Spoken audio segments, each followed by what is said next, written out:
Sí, lo tenemos, estimado. ¿Cómo te va, Héctor Hernández, abogado, académico? ¿Cómo estamos? Hola Raúl, muy buenos días, un gusto saludarte. Aquí después de la Igualmente. lluvia intensa que pudimos recuperar algo de agüita, todavía estamos muy al debe, pero algo cayó, digamos, que sirve siempre. Oye, tú eres especialista en agua, así que, bueno, tienes un magíster, varias cosas, trabajas bastante con el agua, más legalmente que con el agua que cae, pero sí eres más sensible a este tema. Bueno, siempre uno está preocupado de este tema, no tanto porque me afecta directamente a mí, digamos, sino uno piensa en las generaciones futuras. Yo he escrito bastante sobre el tema del cambio climático en general y cómo las proyecciones de nuestra realidad geográfica, en el caso de Chile, somos de los países que vamos a tener más estrés por el cambio climático, estamos más sometidos a este estrés fruto o producto del cambio climático, que no es solo la escasez de agua o, digamos, la crisis hídrica, sino que una serie de otros factores, la erosión que ya está llegando, incluso que ya está sobre Santiago y que empieza a acercarse hacia el sur, y cómo el cambio que produce este fenómeno va a generar que muchas zonas de nuestro país que están acostumbradas a producir ciertas cosas de ciertas maneras, en ciertos ritmos, vayan cambiando. Yo te doy un solo ejemplo y con esto podemos conversar de lo otro. ¿Tú sabías que hace 2 años atrás se está produciendo vino en la Patagonia? Mira. Es una locura. Sí. Vino en la Patagonia. El vino se produce en las zonas templadas, básicamente en los climas mediterráneos, porque requiere de una temperatura y un clima y una calidad de tierra muy particular que se da básicamente en esa zona. Se puede producir vino en otras partes, pero eso es de una categoría y de una calidad distinta. Claro, no tienen los taninos, en fin, todas estas cosas que tienen los vinos del Maule, claro. Especialmente, somos zona productora de vino. Imagínate que se produzca en la Patagonia. Esto es un cambio brutal, radical, del punto de vista del cambio climático. Eso solo para dar un ejemplo. Está sembrando en la Antártida. Distinguido, vamos a otro tema que me interesa mucho en el día de hoy. Al final, el día sábado, fue la elección y los votos no fueron tantos, estuvimos haciendo un análisis, pero bueno, las lecturas, aquí, los datos obviamente los tienes, pero Yanna Proboste sacó en Linares, sacó 436 votos, un 58,2%, Paula Narváez un 26,57% y Carlos Maldonado sacó un 15,20%. Pero yo lo conversaba con un invitado anterior, a la pasadita sí, pero en Linares el padrón está en 70 y tantos mil y votaron el 1%, 749. Ya, pues bueno, ahora le tiro la pelota ahí. Ya algo habíamos dicho la semana pasada, si no mal recuerdo, el día jueves, sí, que conversamos precisamente de esto, y yo te dije que mi percepción, mi feeling era que iba a votar muy poca gente.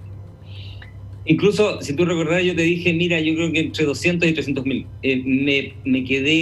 Me pasé, digamos. Sí, claro. Fue menos. Incluso, yo te diría, porque ya hay algunas voces que lo están cuestionando, que fueron menos de los 154.800 y algo que señaló, digamos, unidad constituyente. Porque esta fue una elección donde no hay auditoría externa del padrón que votó. Por lo tanto, aquí tenemos que creerle simplemente lo que digan ellos. Sí. Y ya se cuestionó y se preguntó si efectivamente había votado esa cantidad de personas. Ojalá, y espero yo que sea así, que efectivamente votó esa cantidad de gente. No pongamos en duda, digamos, la honorabilidad, la ética, digamos, de quienes organizaron el proceso, pero efectivamente es bastante particular o llama la atención, digamos, que los inscritos o militantes sean alrededor de 155.000 y votaron casi la misma cantidad. O sea, es curioso, digamos, y queda ahí como un análisis que podría hacerse para posteriori. Oye, pero un par de cositas. Por ejemplo, yo fui 2 o 3 veces al de aquí de Linares y me parecía que estaba bastante transparente. No me llamó la atención nada. Estuve en el recuento, estuvimos mirando y me parece. Entonces, el 1% del padrón electoral de Linares, y eso uno podría extrapolarlo a todo el país, debería ser el 1% del país si seguimos esa lógica. Sí, podría ser, digamos, pero si tú sacas la cifra que votó en el Maule, 7.000 y fracción, digamos, habla de un fenómeno que es un poco más más profundo que el solo cuestionamiento de cuánta gente fue a votar efectivamente o no, digamos, y que tiene que ver con lo primero que se me viene como realidad, digamos, de esta elección. Esta elección es un golpe a la democracia, finalmente, a la impericia de los políticos que lideran este bloque, que fue mayoritario durante mucho tiempo y que le dio mucho progreso a Chile. Es un bloque que se avergüenza de su éxito, es muy curioso, pero que en general está siendo reconocido por la oposición, por quienes están en el otro lado, y son pocos los que de su propio mundo reconocen el éxito aplastante, tremendo, modernizador que generó ese mundo de la concertación.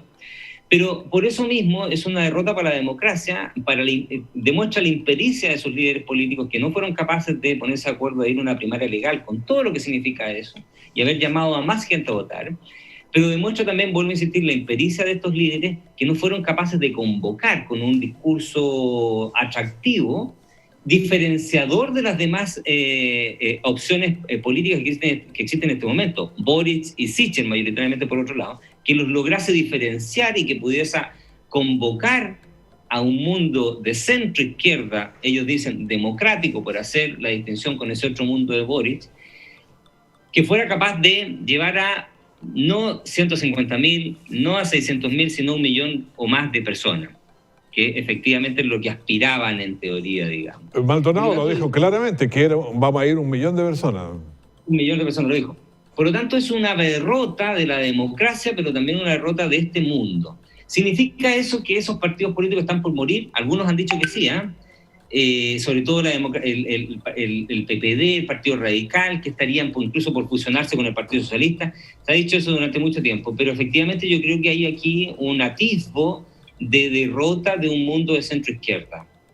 Definitivamente creo yo. No sé si van a desaparecer estos partidos, pero sí hay una derrota, y eso es complicado, digamos, en las aspiraciones del centro político en general, que aparecía levantándose, resurgiendo como especie de ave fénix en la última elección entre Sichel y Boric, donde efectivamente las posturas más de centro, centristas, habían ganado espacio. Pero ¿tendríamos ya listo este panorama o hay más cambios? ¿Serían 4 los candidatos? Kast y Sichel por un lado, y por el otro lado estaría Proboste Boric. Así se ve, digamos. No, el problema es que todavía queda bastante paño por cortar. Hoy día a las 12 de la noche se cierran las inscripciones. Sí, claro. Hoy día los partidos están corriendo desesperados, digamos, tratando de juntar las firmas y los nombres y todos los requisitos respectivos para las elecciones, para las listas parlamentarias, pero además los candidatos a presidente, que debían reunir un piso mínimo de 45.000 y fracción votos, digamos. Pero hay algunos que le falten pocos o están... Han desesperado en este minuto.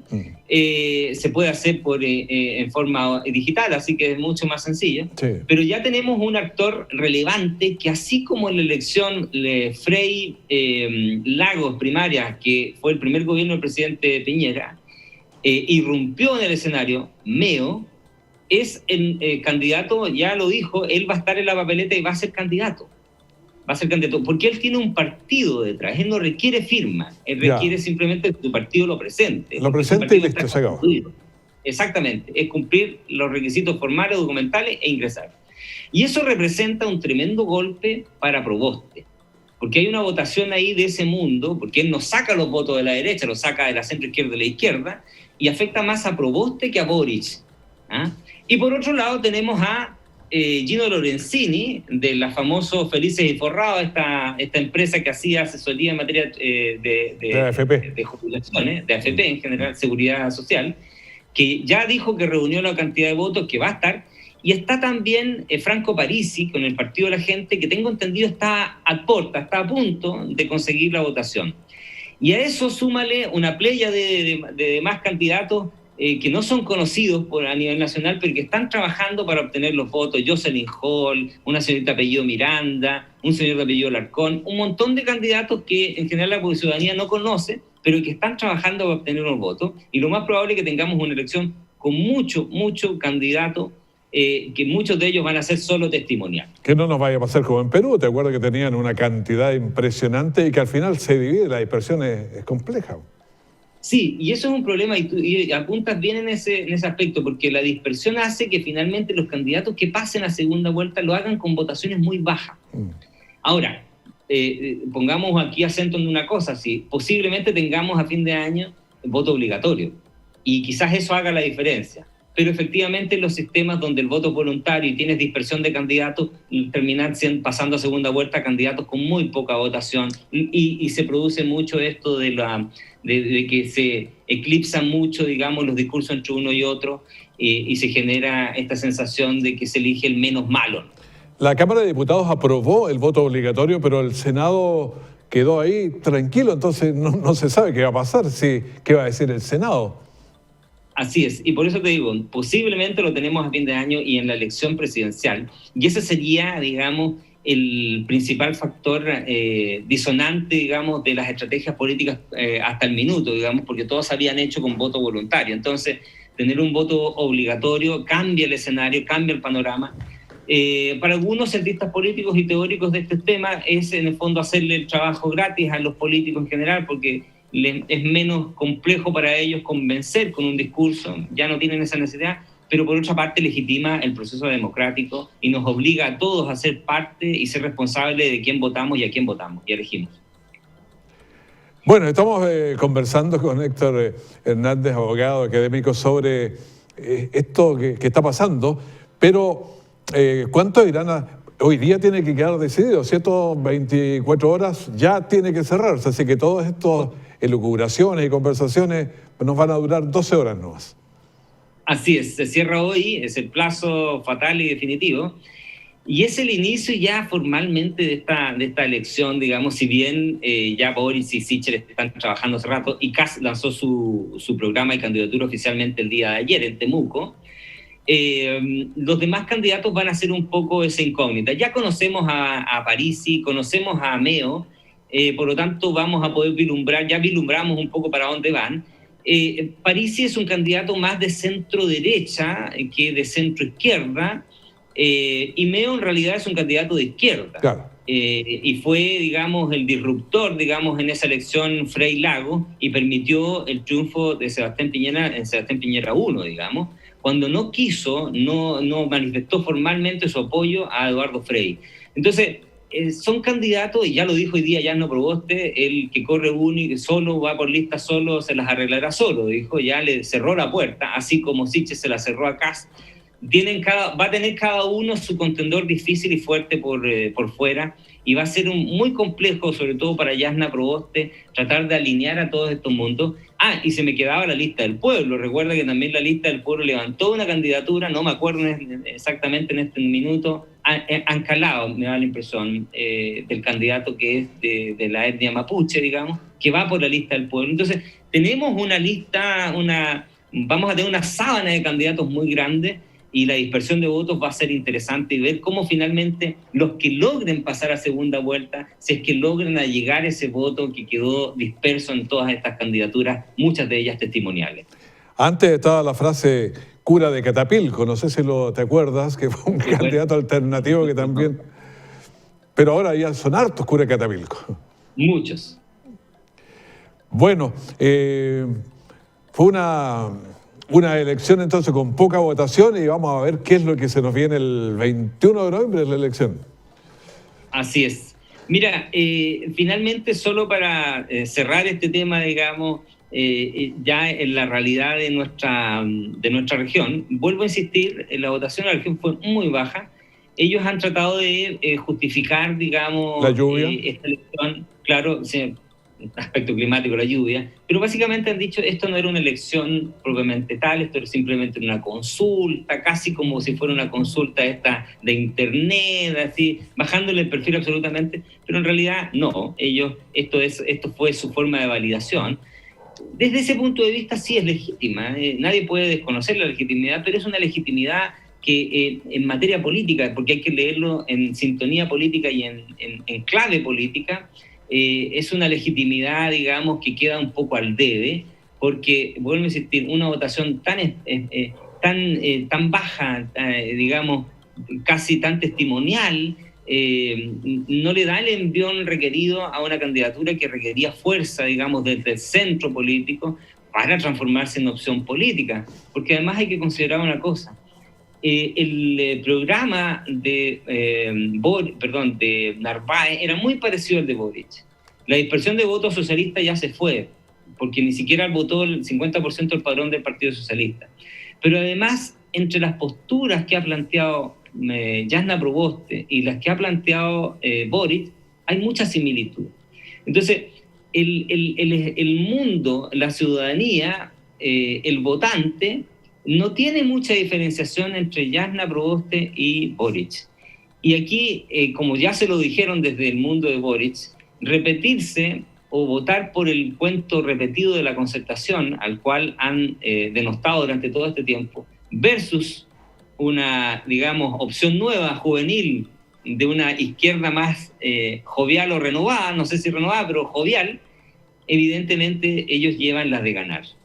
Hay un mundo que es ese mundo viejo de la concertación, que por eso no quiere decir que sea malo, pero es un mundo viejo para el mundo que representa Boric, que ellos ven no está en la sintonía de lo que quiere la ciudadanía, y por lo tanto, si hubiese tenido una votación mayor, 600, 700 mil votos, 1 millón, hubiese estado en mejores condiciones de enfrentar ese mundo de izquierda que tiene un discurso similar, pero con una votación tan esmirria de apenas 154 mil votos aproximadamente. La verdad que sus posibilidades de éxito son bastante menguadas, digamos, por lo menos inicialmente. Ya veremos cómo viene la campaña y si logran levantar con fuerza su candidatura. De partida tiene que presentar un programa de gobierno que Jasna Proboste no presentó nunca. Perfecto. Muchísimas gracias, Héctor Hernández, que estés muy bien. Gracias por todos estos comentarios y análisis. Saludos, que estén muy bien. Adiós. Chao, muchas gracias.